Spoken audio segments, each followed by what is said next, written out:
What is going on, guys? Money Webby here, back again on Friday. We got a 14-game slate here tonight. It's a beautiful one. We got a lot of good options across the board with pitching and hitting. We got some good hitting conditions in some of these ballparks. So it's going to be a great slate. But last night, we had a really good night with the hitting. And also, Scherzer pitched really well. Steve Pearce going deep 3 times for 50 DraftKings points. And then Acuna went for 22. Also, Trumbo went for 18. So those guys combined for 90 DraftKings points last night. So if you ran out those guys, you were looking pretty good. Also, Scherzer, like I mentioned, had a good night with like 28 to 29 DraftKings points. Felix Hernandez did okay. Got us like around like 8 DraftKings points, I think. So he just kind of held his own, I guess. So I was expecting a little bit more, a few more Ks, but still it didn't hurt us in any really manner. So it's a good night last night. Go ahead and drop a like if you ran out any of those guys. Had some success with them. Let's try to get over 100 likes in this video. I really appreciate that if we could hit it. Really helps me out to get these videos out there to you guys. So let's just get into it. The first pitcher, I'm going to go with the guy that's probably a little bit risky here, but Luis Severino. We know he has great upside, has been terrible recently, but if you dive a little bit deeper into those numbers, he's been getting a bit unlucky, and I think he's due for some positive regression in this game against the Red Sox. So he's had some good BVP against these guys. And they only have a 238 batting average against them and a 26% K rate and 182 plate appearances. So a pretty good sample. And he's going to be going into Boston. There is some solid hitting conditions in this game, but it is a park upgrade going from Yankee Stadium, which is very hitter-friendly. And he did pretty well against this lineup in New York. He won 6.2 innings, only allowed 2 hits, good for 28 DraftKings points. So if he can do it in Yankee Stadium, I think he can get it done in Fenway. And he's in just a tough stretch. I think he's going to be very motivated here to have a good outing and bounce out of this tough little stretch he's going through. And this will just give him a lot of momentum as the season carries on to be able to deliver a good outing in Fenway Park when they're just battling for the division here. So they really need him to ball out here in this matchup. And I think he can do so. He has that huge upside, as we've seen this year, like 34 against Philly, 37 against Tampa Bay, 37 against Detroit. He can definitely do it. His stuff is unhittable when he's on. So I think he's going to find his groove in this matchup and get us around 20 to 30 DraftKings points. So at 9,200, you're getting him at an extreme discount considering what he normally is at the season. Like his price tag probably averages around like 12,000 on the year. So I'm going to go ahead and lock him in there and hope for that upside in that matchup. And for my second guy, I'm going to go with Chris Archer on his new team, the Pittsburgh Pirates. And he's going to be starting off in Pittsburgh, a great pitcher's park, against a St. Louis lineup that is jam-packed with the right-handed batters, which is beautiful for Archer's upside. He has a 27% K rate against right-handed batters this year, and he's seen these guys a few times, only 25 plate appearances, but they only have a 160 batting average and a 40% K rate in those 25 plate appearances. So definitely some good BVP so far against this team. They're only implied 3.6 runs, and we know that Archer can have some big upside, similar to Severino.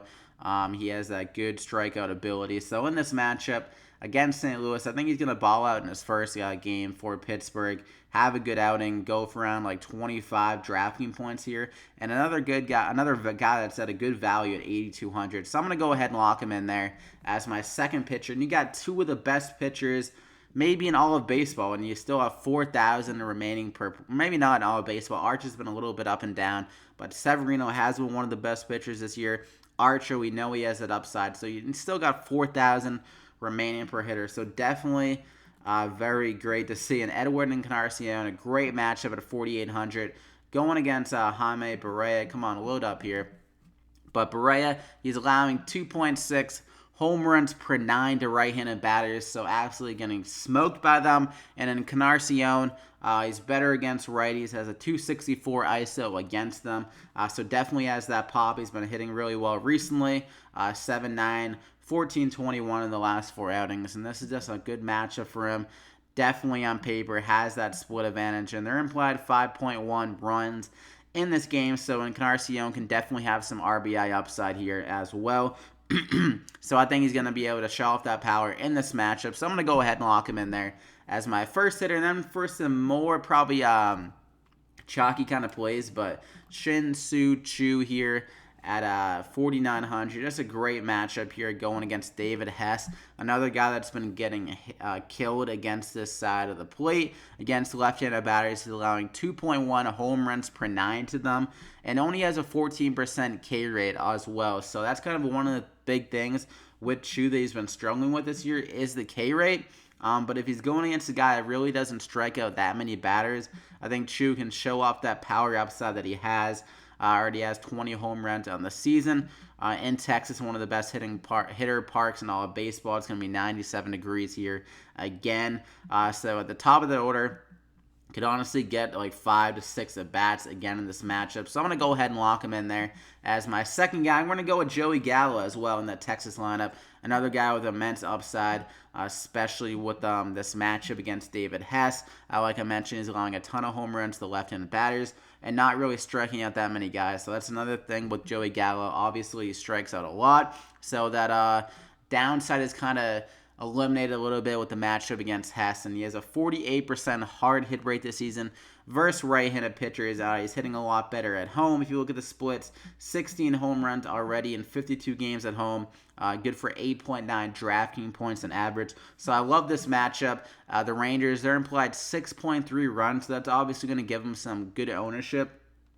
On DraftKings tonight. I can see Gallo being very chalky here, but his upside is just so big that if you do a pivot off him and he goes off for like 30 DraftKings points again here, then you're going to be sitting behind the 8 ball. But if you want to go with more of a contrarian play in GPP, probably wouldn't target Joey Gallo because, like I said, the ownership is going to be pretty high, but the upside is just so immense that I got to lock him in there at 4,500. So that is my core 5. You got Severino, Archer, EDWIN, Encarnacion, CHOO, and Joey Gallo. And for my value guy, another guy that might be pretty chalky considering his price tag, but VILLAR at 3,300 at the top of this Orioles lineup in Texas is too good to pass up.